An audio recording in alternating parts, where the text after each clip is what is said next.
Bonjour. La dernière fois, je vous ai dit que, Inch'Allah, on va consacrer une séance au vocabulaire de théâtre. Bien, l'activité de langue, l'activité d'aujourd'hui, est là pour objectif le vocabulaire de théâtre ou le jargon théâtral. Je répète. Bien. Grande observation. Donc, le support sur lequel, Inch'Allah, on va travailler est l'acte numéro 1, la scène 1. La scène numéro 1 de la pièce de théâtre Le Bourgeois Gentilhomme.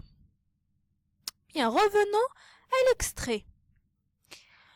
Alors, je vous ai dit la dernière fois que ce paragraphe-là, je vous ai pas dit qu'il s'agit de quoi ce paragraphe.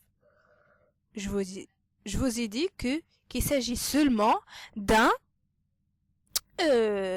paragraphe. De quoi il s'agit? Comment appelle-t-on ce paragraphe-là dans le domaine du théâtre? Je vous ai rien dit. Bien. Alors, on appelle ce paragraphe-là, l'ouverture se fait jusqu'à demander pour une sérénade, elle est nommée une didascalie. Donc, une didascalie, qu'est-ce que c'est? Ou l'ididascalie, qu'est-ce que c'est? C'est une indication cynique. Ce sont des informations données par ou dites par l'auteur. Donc, l'auteur, dans les didascalies, l'auteur nous donne des informations. Sur quoi? Sur le décor de la scène, sur les personnages, leur déplacement, leur comportement, leur mimique, leurs gestes, et ainsi de suite. D'accord? Bien. Alors là, ce paragraphe-là, je répète, est une didascalie, une indication cynique. C'est une didascalie. Aussi, maître de musique, mettre à danser 3 musiciens, 2 violons, 4 danseurs est une didascalie. Prenons cette phrase, parlant à ces musiciens. Parlant à ces musiciens est une didascalie aussi. Pourquoi? Parce que ici, qui parle? C'est l'auteur, c'est le dramaturge qui parle. Et non pas le personnage. Parlons au danseur est une didascalie. Maître de musique à l'élève est une didascalie. Cherchons encore.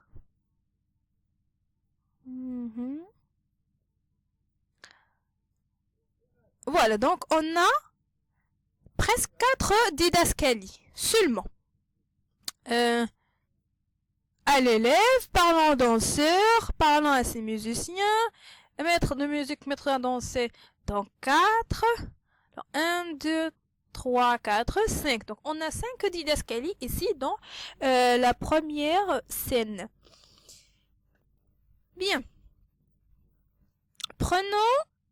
Venez entrer dans cette salle et vous reposez là, en attendant qu'ils viennent. Alors, la phrase dite par le personnage est appelée une réplique. Donc, cette phrase-là dite par le personnage est une réplique. Et vous aussi, de ce côté, et c'est une réplique. Et ce fait, c'est une réplique. Oui, c'est une réplique. Voyons, voilà qui est bien. C'est une réplique. Est-ce quelque chose de nouveau? C'est une réplique aussi. D'accord? Mais regardez, quand on trouve une longue réplique, et le vrai, nous avons trouvé ici un homme comme... Donc, jusqu'à souhaiter que tout le monde lui ressemblât. Alors là, on a une longue réplique. Donc, dans le domaine ou le jargon théâtral, une longue réplique est appelée une tirade. Regardez, là aussi, pour moi, je vous l'avoue, jusqu'à que des louanges éclairées. Là, c'est une longue réplique, donc il ne s'agit pas... quel est le type de cette réplique-là? Si on veut préciser, ou d'une manière plus technique, Il s'agit d'une tirade. Ah, il faut graver ça dans la mémoire. Une tirade, quelle est sa fonction? C'est d'argumenter, toujours. Quand le personnage parle, souvent on trouve le type de ce paragraphe ou le type de ce texte est un texte argumentatif. Le personnage défend une idée, il donne des arguments, il justifie. D'accord? Très bien. Donc jusqu'ici, on a l'idée d'Ascali, on a une réplique, la réplique, et on a la tirade. Ok, passons à la structure d'une pièce de théâtre. Une pièce de théâtre, bien sûr, au théâtre classique, soit une tragédie ou une comédie, il se compose de 5 actes. Et chaque acte, il se compose des scènes. Et chaque scène, bien sûr, on trouve un dialogue quelconque. Bien, donc qu'est-ce qu'une scène? Une scène, c'est l'entrée d'un ou plusieurs personnages, ou la sortie d'un de plusieurs personnages. D'accord? Une scène, c'est quand un personnage ou plusieurs personnages entrent, deux personnages ou plusieurs personnages en train de parler, et un personnage est entré, ou plusieurs personnages, il s'agit ici d'une autre scène. D'accord? Si l'un des personnages ou plusieurs personnages sortent de la scène, il s'agit d'une autre scène. D'accord? Bien. Et dans chaque scène, on trouve un dialogue entre les personnages. Et dans le dialogue, comme on vient de le citer, on trouve les didascalies, les répliques et les tirades. Ici, dans un dialogue donné, on a trouvé que les deux personnages ou les personnages sont en train d'échanger de courtes répliques. Alors là, il s'agit de quel type de dialogue, ou plutôt de quel type il s'agit? Des stichométies. D'accord? Stichométie est l'échange des courtes répliques. Si on trouve de courtes répliques dans un dialogue, cela signifie que il s'agit d'une dispute, souvent d'une dispute entre les personnages. C'est-à-dire que les personnages sont en train de se disputer. C'est la raison pour laquelle ils échangent ce courte réplique et qui engendre si on veut dire, ce sentiment-là de colère. Revenons à l'extrait. On a lu quelle scène? On a lu la première scène du premier acte. Alors, il faut savoir que la première scène au domaine du théâtre, au jargon théâtral, est appelée la scène d'exposition. Donc, qu'est-ce qu'une scène d'exposition? La scène d'exposition, tout simplement, est la première scène d'une pièce de théâtre. D'accord? Mais parfois, ce sont les 2 ou 3 premières scènes qui sont appelées les scènes d'exposition.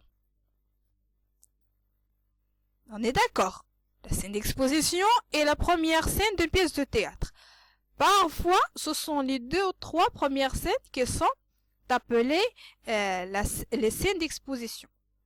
Donc, les 2 ou 3 premières scènes, ce sont une suite de la première scène. Alors, quel est l'objectif? Ou, plus précisément, quelle est la fonction de la scène d'exposition? Donc, la scène d'exposition, il a pour but quoi? Il a pour fonction quoi? Puisqu'il est au début. À votre avis, c'est de présenter, bien sûr. De présenter quoi? De présenter au spectateur ou au lecteur les personnages et le sujet de l'œuvre représentée et de commencer la pièce en donnant le début de l'intrigue. De commencer la pièce en donnant le début de l'intrigue. Il a la fonction de présenter, il a la fonction d'informer et aussi il a la fonction de quoi? De plaire le spectateur, de plaire le lecteur. Passons aux personnages. Alors, les personnages de cette scène, une scène d'exposition, peuvent être, les rôles principaux peuvent être des personnages principaux ou des personnages secondaires qui occupent un rôle secondaire. Mais le plus naturellement, généralement, par un dialogue, ils doivent dire, donc, on trouve les informations sur les personnages ou c'est par un dialogue. Donc, dans le dialogue, ils doivent dire quoi?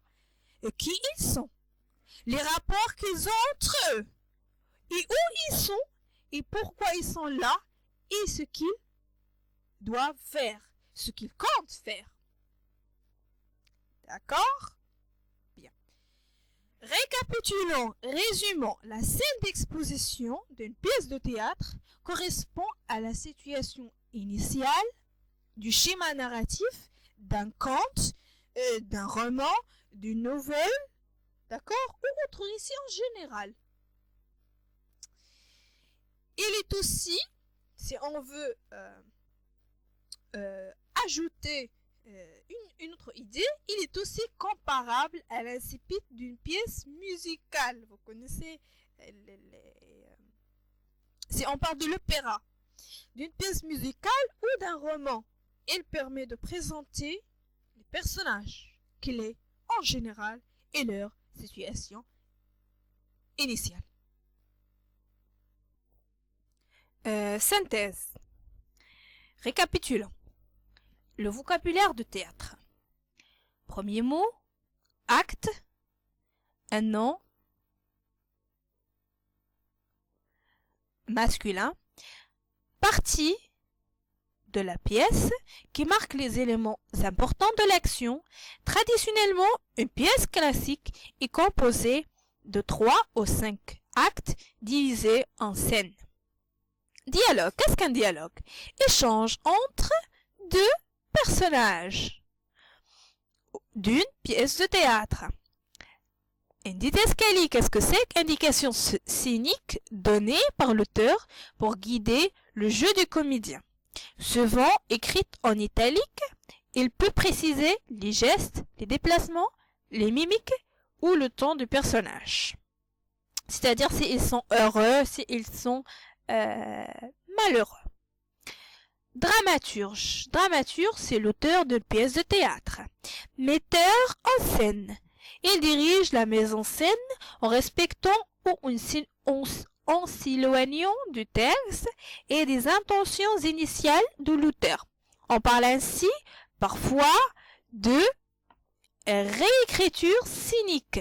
Toutefois, il peut être à la fois auteur et metteur en scène, comme Molière, qui mettait en scène les pièces qu'il avait écrites. Mise en scène, qu'est-ce que c'est que? Art de faire représenter une pièce de théâtre. C'est l'art, la mise en scène, c'est l'art de représenter une pièce de théâtre par des comédiens, par des acteurs. Alors, les comédiens, ce sont qui? Si on prend par exemple l'acteur Rachid Louali, si Rachid Louali est en train de jouer un rôle devant une caméra, Rachid Louali, c'est qui? Il a comme titre, il s'agit d'un acteur. Mais quand Rachid Louali est devant les spectateurs en train de jouer un rôle dans une pièce de théâtre, il est un comédien. N'importe quel rôle joué. Soit il joue le rôle, soit il joue un rôle dans une comédie ou dans une tragédie. Par exemple,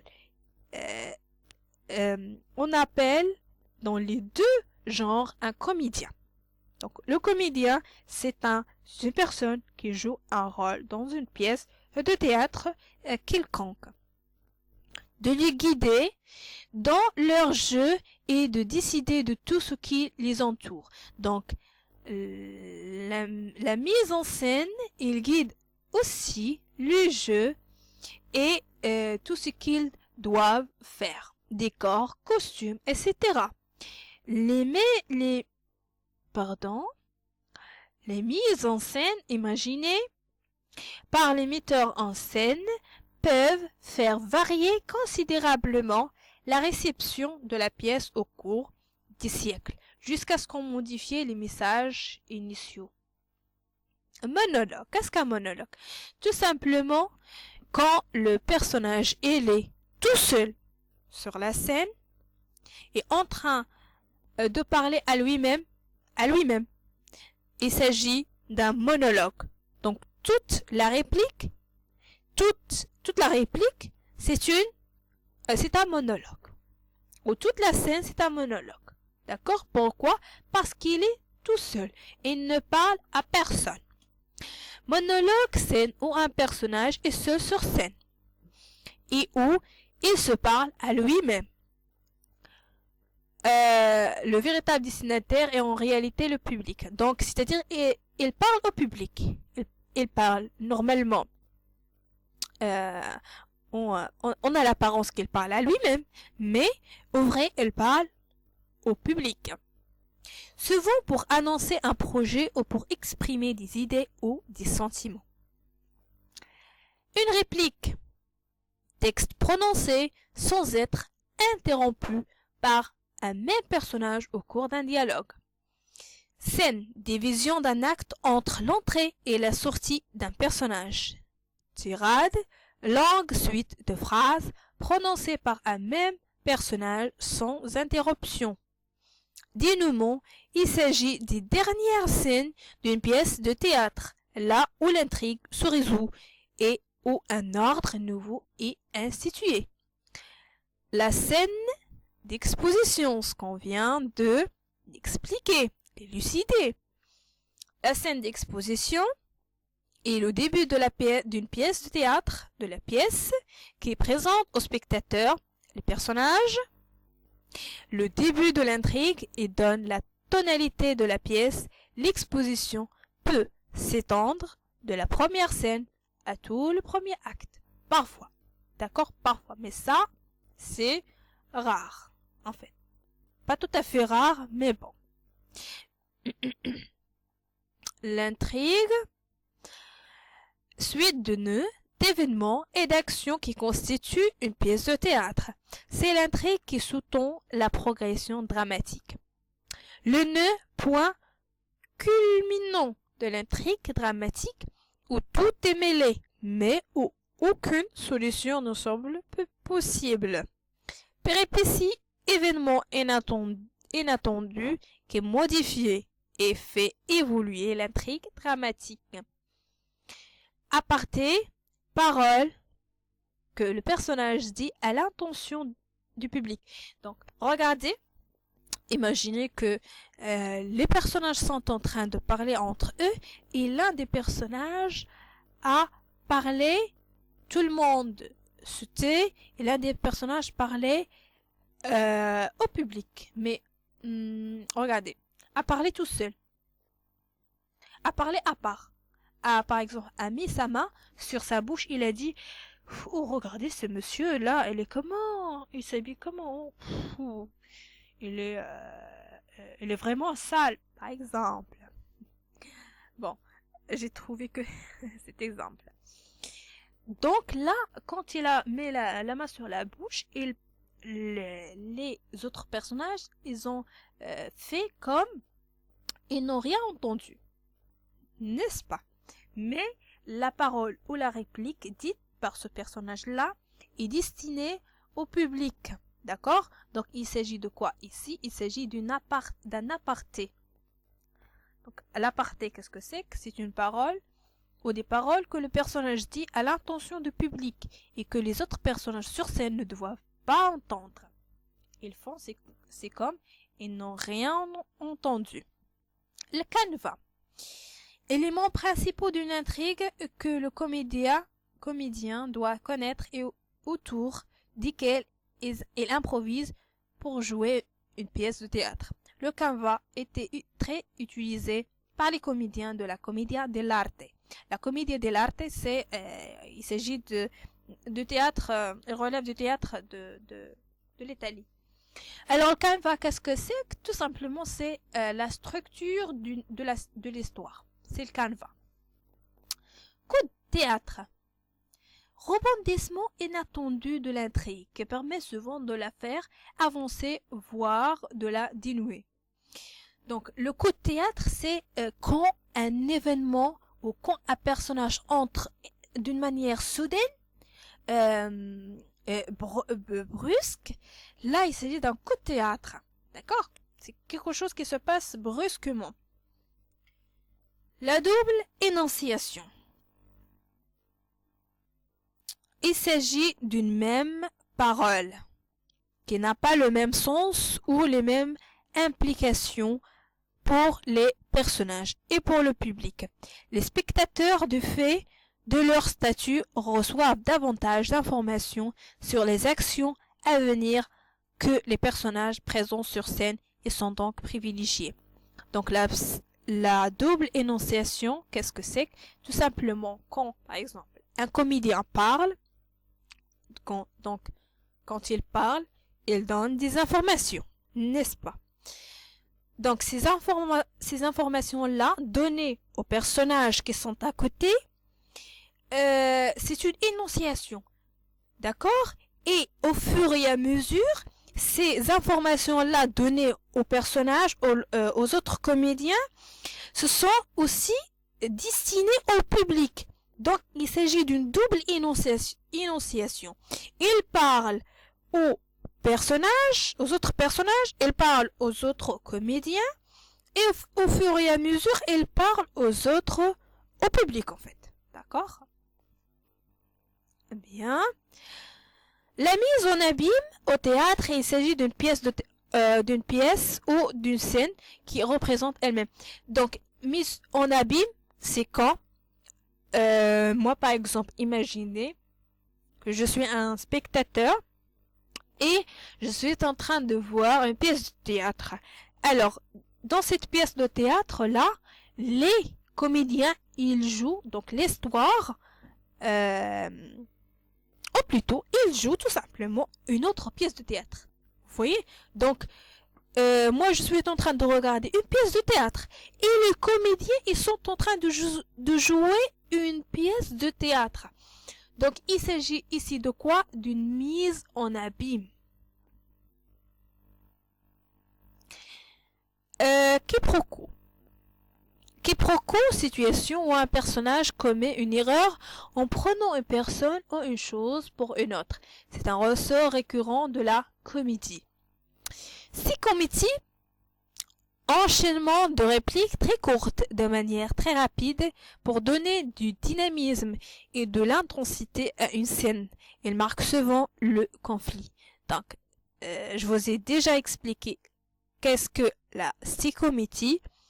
La psychométie, quand dans un dialogue on trouve les personnages en train d'échanger de courtes répliques. Donc, qu'est-ce que cela implique? Cela implique que les deux personnages sont en train de se disputer. Bien. Voici l'activité de langue expliquée. Donc, j'espère que vous avez compris bien la leçon. Si vous avez des questions ou vous n'avez pas compris quelque chose, vous pouvez bien sûr me taper un commentaire et je vais vous répondre bien sûr. Et à bientôt.